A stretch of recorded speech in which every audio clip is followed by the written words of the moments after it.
बिस्मिल्लाहिर्रहमानिर्रहीम। Dear students, अस्सलाम वालेकुम। आज हम पास्ट कंटिन्यूस टेंस पढ़ने लगे हैं। पहले हमने प्रेजेंट कंटिन्यूस टेंस पहले पढ़ा है, तो आज हम कंटिन्यूस जो टेंसेज हैं, प्रेजेंट कंटिन्यूस, पास्ट कंटिन्यूस और फ्यूचर कंटिन्यूस, इन तीनों को पढ़ रहे हैं। तो पहले हमने प्रेजेंट कंटिन्यूस पढ़ लिया है, तो ये हमारा पास्ट कंटिन्यूस टेंस है। ये कब इस्तेमाल होता है, इसके अफर्मेटिव का, नेगेटिव का, इंट्रोगेटिव सेंटेंसेस का स्ट्रक्चर क्या होता है, इसकी एग्जांपल, ये तमाम बातें हम डिस्कस करेंगे। तो लेक्चर शुरू करने से पहले प्लीज़ इस चैनल को सब्सक्राइब कर लें ताकि नेक्स्ट जो लेक्चर होगा वो आपको मिल जाए। इसके इंट्रोडक्शन पे हम आते हैं।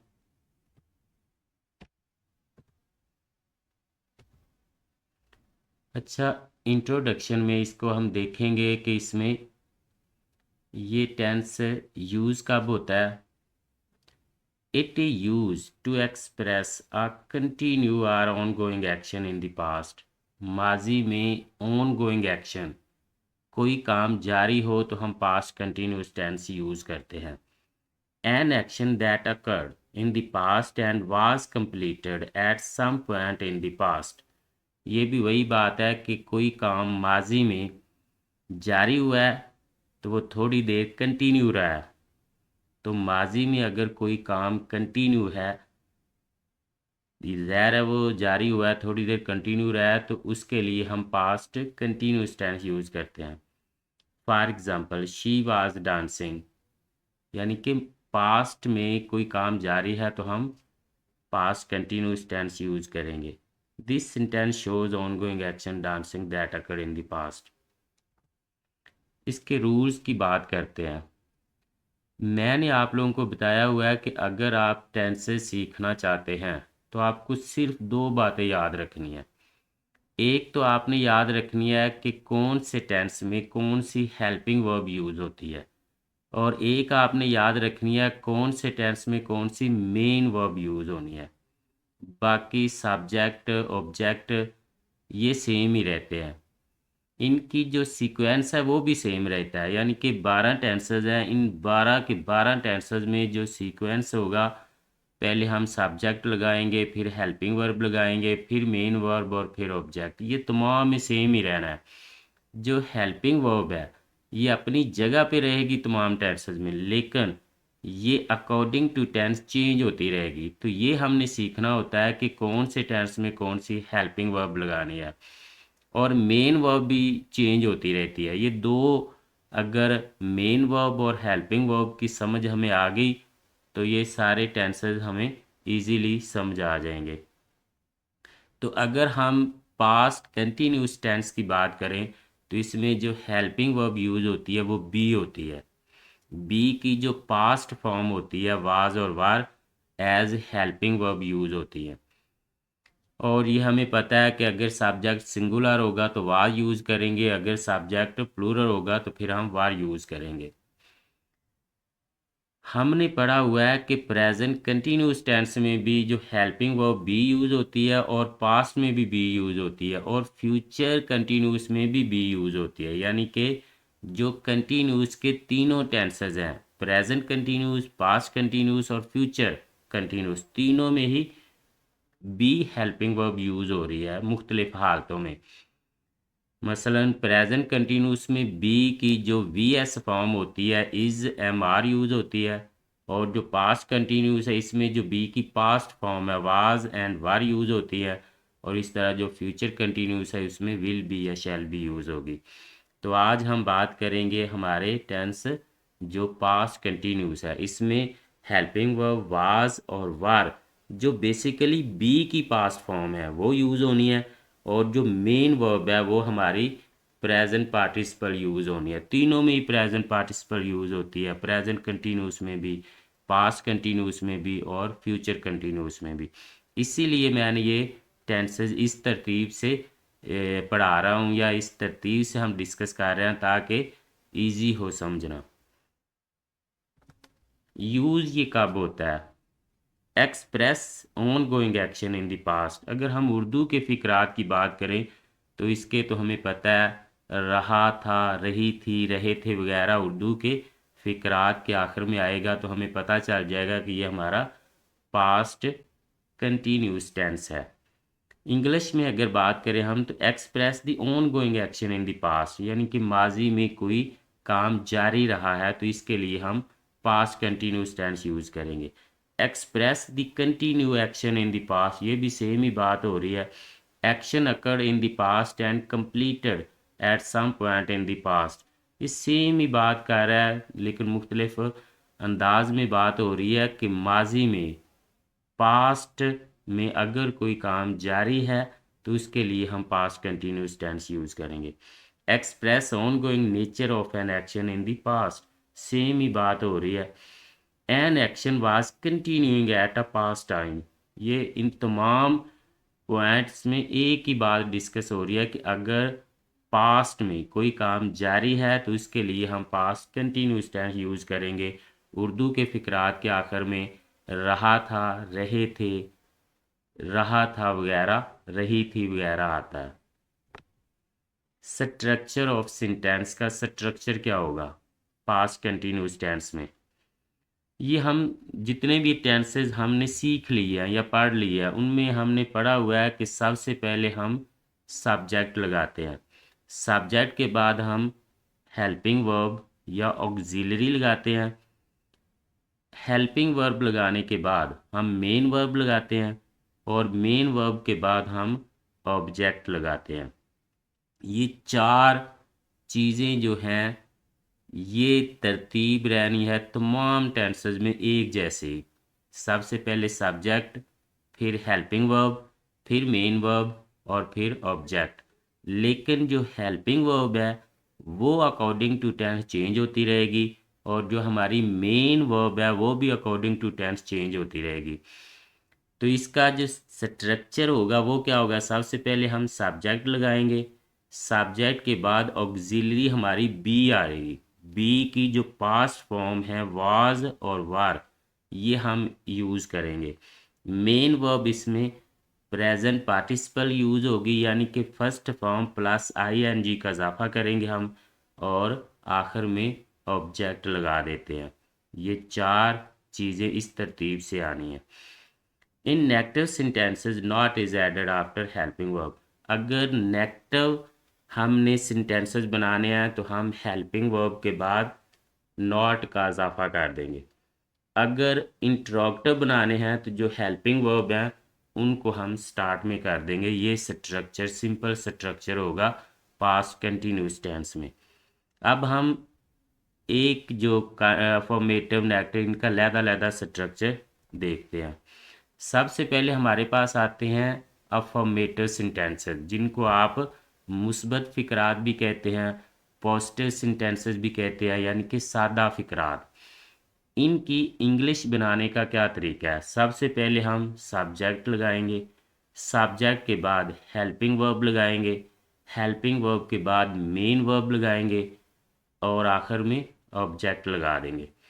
सब्जेक्ट तो सेम ही रहना है, हेल्पिंग वर्ब इसमें कौन सी आनी है ये हमने याद रखनी है। ये चीज़ याद रखने वाली है कि हेल्पिंग वर्ब कौन सी लगानी है। इसमें बी की past form was or were as helping verb use होती है। मेन वर्ब कौन सी लगानी है, या तो आप ये याद रख लें कि प्रेजेंट पार्टिसिपल लगानी है या फिर V1 यानी कि वर्ब फर्स्ट उसके बाद आईएनजी का इजाफा करेंगे, एंड पे ऑब्जेक्ट लगा देंगे। ये सीक्वेंस होता है अफर्मेटिव सेंटेंसेस का। इसकी एग्जांपल चेक करते हैं। ही वाज मीटिंग यू, अब देखिए ही ये सब्जेक्ट हमारा आ गया, हेल्पिंग वर्ब वाज आ गई है, main verb meeting present participle है, ऑब्जेक्ट यू। ये सीक्वेंस हमारा है सिंपल या अफर्मेटिव सेंटेंसेस का। दे वर सेटिंग अप अ शॉप, तो दे ये हमारा सब्जेक्ट हमने स्टार्ट में लगा दिया है, उसके बाद हेल्पिंग वर्ब वर आ गई है क्योंकि दे प्लूरल है तो इसके हिसाब से हमने हेल्पिंग वर्ब वर लगानी है, अगर सिंगुलर होगा तो वाज लगाएंगे। सेटिंग अप ये हमारी मेन वर्ब आ गई है, प्रेजेंट पार्टिसिपल आ शॉप ये ऑब्जेक्ट आ गया। दे वर एडवाइजिंग यू, टू मैरी दे। तो ये भी तरतीब यही है, दे हमारा सब्जेक्ट है, वार हेल्पिंग वर्ब है, एडवाइजिंग ये मेन वर्ब है, और यू ऑब्जेक्ट और बाकी फिक्र है। She was hiding facts you, he was teasing her, she was pressing clothes, we were going on the right path. तो ये हमारे हैं अफर्मेटिव सेंटेंसेस की एग्जांपल। सबसे पहले सब्जेक्ट, फिर हेल्पिंग वर्ब वाज या वर लगाना है, मेन वर्ब प्रेजेंट पार्टिसिपल लगानी है, और एंड पे ऑब्जेक्ट लगाना है। ये है हमारे अफर्मेटिव सेंटेंसेस। अब हम नेक्स्ट नेगेटिव सेंटेंसेस देखते हैं। नेगेटिव सेंटेंसेस मैंने आप लोगों को बताए हुए हैं कि अगर आपने अफर्मेटिव सेंटेंस को चेंज करना है नेगेटिव में, तो आप हेल्पिंग वर्ब के बाद नॉट लगा देते हैं। ये तकरीबन तमाम टेंसेस में हेल्पिंग वर्ब के बाद नॉट लगाने से आपका सेंटेंस नेगेटिव बन जाता है। इसका चेक कर लें। सब्जेक्ट सबसे पहले हम लगाएंगे, अफर्मेटिव में भी हम सबसे पहले सब्जेक्ट लगाते हैं, और नेगेटिव में भी हमने सबसे पहले सब्जेक्ट ही लगाना होता है, उसके बाद हेल्पिंग वर्ब लगानी है। लेकिन नेगेटिव सेंटेंसेस में हेल्पिंग वर्ब के बाद नॉट लगाना है, उसके बाद मेन वर्ब है, एंड एंड पे ऑब्जेक्ट है। यहाँ पे ये नॉट नहीं लिखा गया, लेकिन हेल्पिंग वर्ब के बाद नेगेटिव सेंटेंस हैं तो नॉट हमने लगानी है। Subject helping verb was or वर के बाद नॉट, मेन वर्ब V1, उसके बाद ING का इजाफा करना है, और एंड पे ऑब्जेक्ट लगाना है। एग्जाम्पल चेक करते हैं, he was not meeting you. तो ये वही है जो हमने अफर्मेटिव सेंटेंसेस बनाए हैं, उन्हीं को हमने नेगेटिव में चेंज किया है। तो अब वाज हेल्पिंग वर्ब है, इसके बाद अगर नॉट लगा देंगे तो ये सेंटेंस नेगेटिव सेंटेंस बन जाएगा। इसी तरह शी वाज नॉट, वाज के बाद नॉट, यहाँ भी वाज के बाद नॉट लगाया हुआ है, वाज के बाद नॉट आ गया, वर के बाद नॉट आ गया, वर के बाद नॉट आ गया, वाज के बाद नॉट लगा दिया, और फिर वाज के बाद नॉट। यानी कि ये वही सेंटेंसेस हैं जिनको हमने अफर्मेटिव सेंटेंसेस बनाए हैं, उनको नेगेटिव में चेंज करने के लिए हमने हेल्पिंग वर्ब के बाद नॉट का इजाफा कर दिया है। तो ये हमारा सेंटेंस नेगेटिव में कन्वर्ट हो गया। अगर आपको अफर्मेटिव सेंटेंसेस की समझ आ जाती है तो उसका इंट्रोगेटिव और नेगेटिव बनाना आसान होता है। आपने बस दो हेल्पिंग वर्ब याद रखनी है और मेन वर्ब याद रखनी है, बाकी तकरीबन तमाम टेंसेस में एक ही उसूल है, एक जैसे ही रूल्स हैं, उन्हीं को हमने फॉलो करना होता है। नेक्स्ट हमारे पास है नंबर 3 पे इंट्रोगेटिव सेंटेंस। इंट्रोगेटिव सेंटेंस का स्ट्रक्चर क्या होता है? सबसे अगर नेगेटिव बनाना है तो हमने हेल्पिंग वर्ब के बाद नॉट लगाना होता है। अगर इंट्रोगेटिव सेंटेंस बनाना है तो हेल्पिंग वर्ब को स्टार्ट में कर देना होता है, फिक्रे के शुरू में कर देना होता है। हेल्पिंग वर्ब स्टार्ट में आएगी, उसके बाद हम अपना सब्जेक्ट लगाएंगे। सब्जेक्ट लगाने के बाद मेन वर्ब, जो कि हमें पता है प्रेजेंट पार्टिसिपल या फर्स्ट फॉर्म के बाद ING का इजाफा होना है।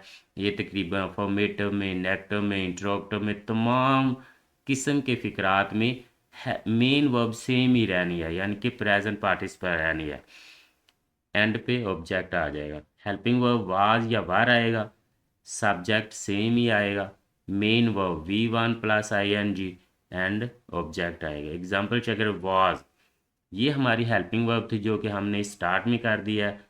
उसके बाद हमने सब्जेक्ट लगाया, सब्जेक्ट लगाने के बाद मेन वर्ब प्रेजेंट पार्टिसिपल लगाई है, एंड पे हमने ऑब्जेक्ट लगा दिया। Was I buy a book, तो वाज हमने हेल्पिंग वर्ब शुरू में लगा दिया, हेल्पिंग वर्ब के बाद आई ये सब्जेक्ट है, बाइंग अ बुक तो ये बी बाइंग आना था अ बुक, तो ये हमारी प्रेजेंट पार्टिसिपल है। वर हेल्पिंग वर्ब स्टार्ट में कर दी है, दे सब्जेक्ट है, फ्लाइंग ये हमारी मेन वर्ब है, प्रेजेंट पार्टिसिपल है, या इसको जो आप चौथी फॉर्म कहते हैं, फर्स्ट फॉर्म के बाद ING का इजाफा किया हुआ है। काइट्स ये हमारा ऑब्जेक्ट है। Were you disgracing us, were helping verb start में आ गई है, उसके बाद यू ये देखिए सब्जेक्ट हमने लगा दिया है। डिसग्रेसिंग ये हमारी प्रेजेंट पार्टिसिपल मेन वर्ब है और अस ये ऑब्जेक्ट है। Was he playing football, was helping verb start में लगा दिया है।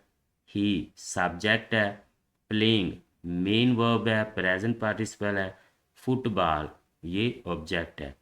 Was she pressing clause, was helping verb को स्टार्ट में कर दिया है, उसके बाद शी सब्जेक्ट आ गया, उसके बाद प्रेसिंग मेन वर्ब है एंड क्लॉज ऑब्जेक्ट है। यानी कि इंट्रोगेटिव सेंटेंसेस का स्ट्रक्चर ये होता है कि स्टार्ट में हमने हेल्पिंग वर्ब लगानी होती है जो कि हमारी वाज या वार आएगी। उसके बाद हमने वाज कब लगाना है, वार कब लगाना है, ये हमें सब्जेक्ट के मुताबिक हम चेंज करेंगे।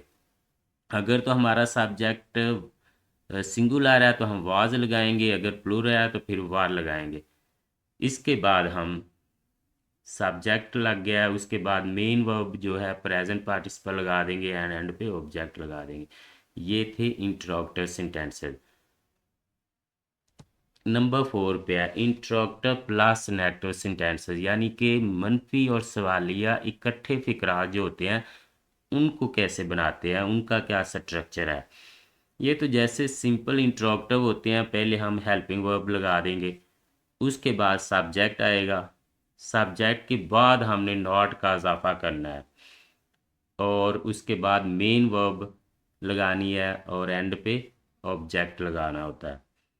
हेल्पिंग वर्ब वाज या वार आएगी, सब्जेक्ट के बाद not, main verb present participle आएगी या फिर V1+ING, इसको आप V1+ING भी कह सकते हैं, एंड पे ऑब्जेक्ट है। एग्जाम्पल चेक करें, वॉज ये हेल्पिंग वर्ब है, ही सब्जेक्ट है, उसके बाद हमने नॉट लगा दिया है। टीजिंग ये मेन वर्ब है जो कि प्रेजेंट पार्टिसिपल है या ये चौथी फॉर्म जिसको आप कहते हैं वो है, एंड पे ऑब्जेक्ट है।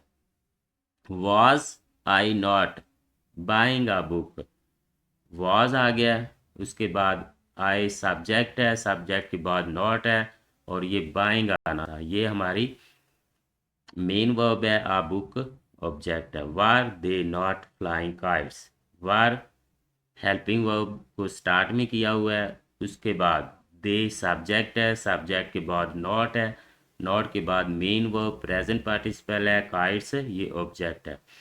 वार यू नॉट डिसग्रेसिंग अस, तो ये भी वार हेल्पिंग वर्ब आगाज़ में आ गई है, शुरू में आ गई है, उसके बाद यू सब्जेक्ट लगाया है, उसके बाद नॉट का इजाफा किया हुआ है।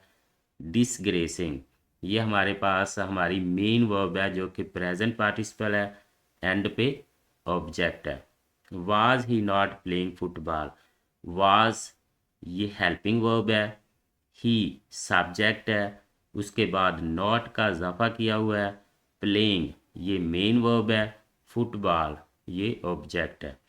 Was she not pressing clause, was helping verb को स्टार्ट में लगाया हुआ है, उसके बाद सब्जेक्ट है शी, उसके बाद नॉट का इजाफा किया हुआ है, उसके बाद मेन वर्ब प्रेजेंट पार्टिसिपल है, क्लॉज ये ऑब्जेक्ट है। इंट्रोगेटिव प्लस नेगेटिव सेंटेंसेस की बात करें तो जो हमारा सिंपल इंट्रोगेटिव सेंटेंस होता है, बस हमने सब्जेक्ट के बाद अगर नॉट लगा देंगे तो हमारा इंट्रोगेटिव प्लस नेगेटिव सेंटेंस में चेंज हो जाएगा। नेक्स्ट हमारे पास है WH इंट्रोगेटिव सेंटेंसेस।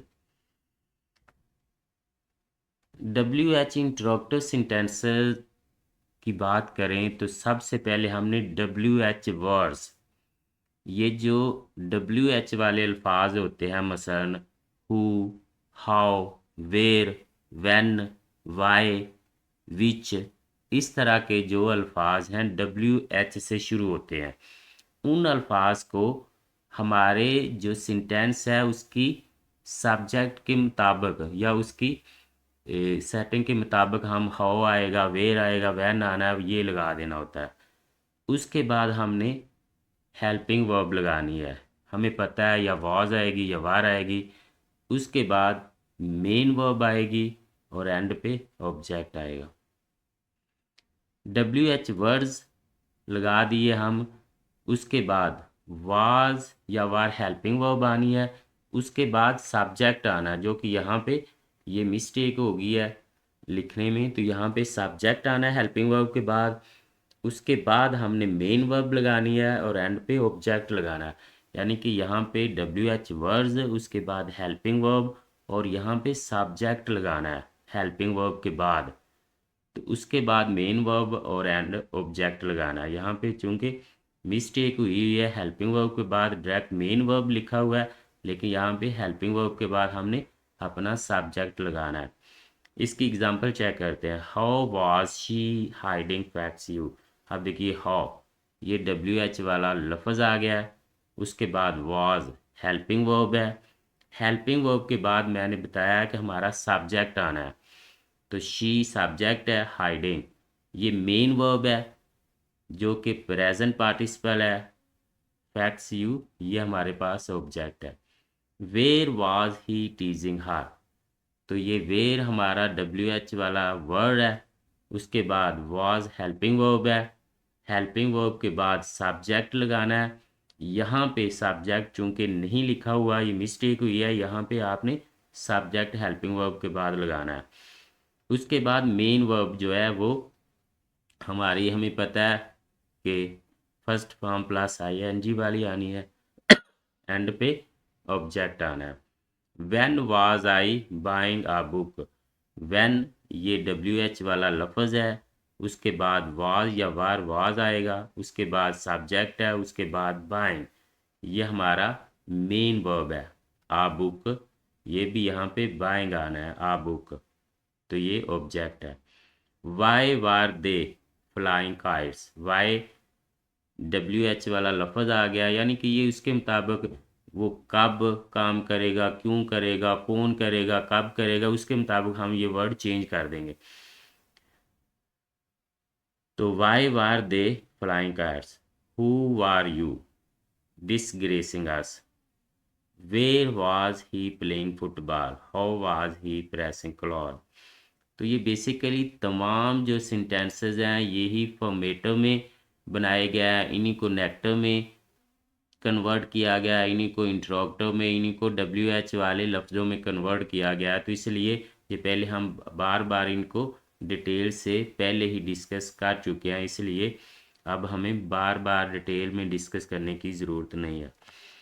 इसके बाद हम एक्सरसाइज देखते हैं। इसकी दो सेंटेंसेस मैंने दिए हुए हैं जिसमें हमने ये पांचों के पांचों फिक्रात बनाए हुए हैं। पहला हमारे पास अफर्मेटिव है, दूसरा नेगेटिव है, थर्ड नंबर पे इंट्रोगेटिव है, फोर्थ नंबर पे ये इंट्रोगेटिव प्लस नेगेटिव है, एंड 5 नंबर पे हमारे पास WH वर्ड वाला इंट्रोगेटिव है। I was preparing for the examination, ये हमारे पास अफर्मेटिव सेंटेंस है। तो ये हमने पढ़ा हुआ है। अफर्मेटिव में सबसे पहले हम सब्जेक्ट लगाते हैं, फिर हेल्पिंग वर्ब वाज या वार, फिर मेन वर्ब, प्रेजेंट पार्टिसिपल और एंड पे object. I was not preparing for the examination, तो ये इसको नेगेटिव बनाने के लिए हमने हेल्पिंग वर्ब के बाद नॉट का इजाफा कर दिया है। Was I preparing for the examination, तो ये हमने इंट्रोगेटिव में कन्वर्ट करने के लिए हेल्पिंग वर्ब को उठा के स्टार्ट में कर दिया है, तो ये हमारा इंट्रोगेटिव बन गया। Was I not preparing for the examination, तो ये हमने सब्जेक्ट के बाद नॉट लगा दिया, तो ये हमारा इंट्रोगेटिव प्लस नेगेटिव सेंटेंस में कन्वर्ट हो गया। When I was preparing for the examination, ये WH वाला WH वाला लफ्ज़ जो है वो हमने स्टार्ट में लगा दिया है, तो बाकी ये सेम फिक्रा। उसके बाद सब्जेक्ट है, हेल्पिंग वर्ब है, मेन वर्ब है और ऑब्जेक्ट है। नंबर 2 पे हमारे पास सेंटेंस है we are learning our lessons, तो ये हमारे पास फॉर्मेटिव सेंटेंस है। सबसे पहले सब्जेक्ट है, फिर हेल्पिंग वर्ब वाज या वार है, फिर मेन वर्ब, प्रेजेंट पार्टिसिपल है और फिर ऑब्जेक्ट है। We were not learning our lessons, तो ये वार के बाद हमने नॉट का इजाफा कर दिया है, तो ये हमारा सेंटेंस नेगेटिव में कन्वर्ट हो गया है। Were we learning our lesson, interrogative में चेंज करने के लिए हमने हेल्पिंग वर्ब को स्टार्ट में कर दिया है। Were we not learning our lessons, तो इंट्रोगेटिव प्लस नेगेटिव बनाने के लिए हमने जो वी सब्जेक्ट है, उसके बाद नॉट लगा दिया।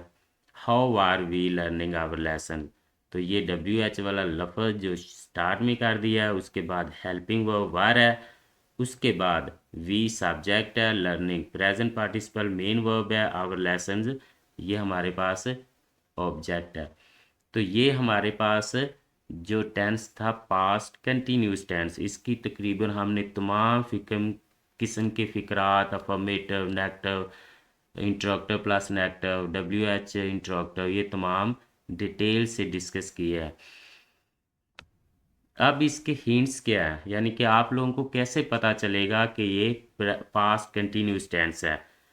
तो ये 9th और 10th क्लासेस में MCQs करेक्शन ऑफ वर्ब में पूछे जाते हैं। तो ये आप इन इस तरह के जो अल्फाज हैं इनसे आप गैस कर सकते हैं कि ये आपका पास्ट कंटिन्यूस टेंस होगा, यानी कि उसमें while, when, at that time, yesterday, at 5 PM, इस तरह के वर्ड्स आपको हिंट दे सकते हैं कि ये आपका पास्ट कंटिन्यूस टेंस है। इसमें मैंने बताया हुआ है कि आपने दो चीज़ें याद रखनी है, एक तो हेल्पिंग वर्ब याद रखनी है और एक मेन वर्ब याद रखनी है। हेल्पिंग वर्ब इसमें बी यूज़ होनी है, यानी कि बी की जो पास्ट फॉर्म है वाज या वार, ये दोनों यूज़ होनी है as helping verb. He, she, it के बाद हम वाज लगाएंगे, वी, यू, दे के बाद हम वार लगाएंगे। मेन वर्ब इसमें प्रेजेंट पार्टिसिपल यूज़ होनी है, या आप ये कह लें कि इसमें जो फर्स्ट फॉर्म प्लस ING का इजाफा किया हुआ है वो वर्ब हमने लगानी होती है। तो ये तो हमारा टेंस था पास्ट कंटिन्यूस टेंस। जो नेक्स्ट लेक्चर होगा वो हमारा होगा फ्यूचर कंटिन्यूस टेंस। ये हम कंटिन्यूस टेंस अब पढ़ रहे हैं। पहले हमने प्रेजेंट कंटिन्यूस पढ़ा, फिर पास्ट कंटिन्यूस और फिर फ्यूचर कंटिन्यूस। इस तरतीब से पढ़ने का फ़ायदा यह है कि ये एक जैसे ही हैं, यानी कि इन तमाम के तीन जो कंटिन्यूस के टेंस हैं तीनों में ही हेल्पिंग वर्ब बी यूज़ हो रही है अपनी मुख्तलिफ हालतों में। यानी कि अगर हम बात करें प्रेजेंट कंटिन्यूस की तो उसमें जो बी की प्रेजेंट फॉर्म है is VS form, is MR use होती है। अगर हम पास्ट कंटिन्यूस की बात करें तो इसमें बी की जो पास्ट फॉर्म है वाज या वार यूज़ होनी है। तो अगर हम फ्यूचर कंटिन्यूस की बात करें तो उसमें बी एज बी खुद ही यूज़ होनी होती है, विल बी या शैल बी। तो इस तरह इसलिए मैंने ये तीनों टेंसेस इकट्ठे पढ़ा रहा हूँ ताकि इनमें जो सेम चीज़ें हैं उनको याद रखना आसान हो। थैंक्स।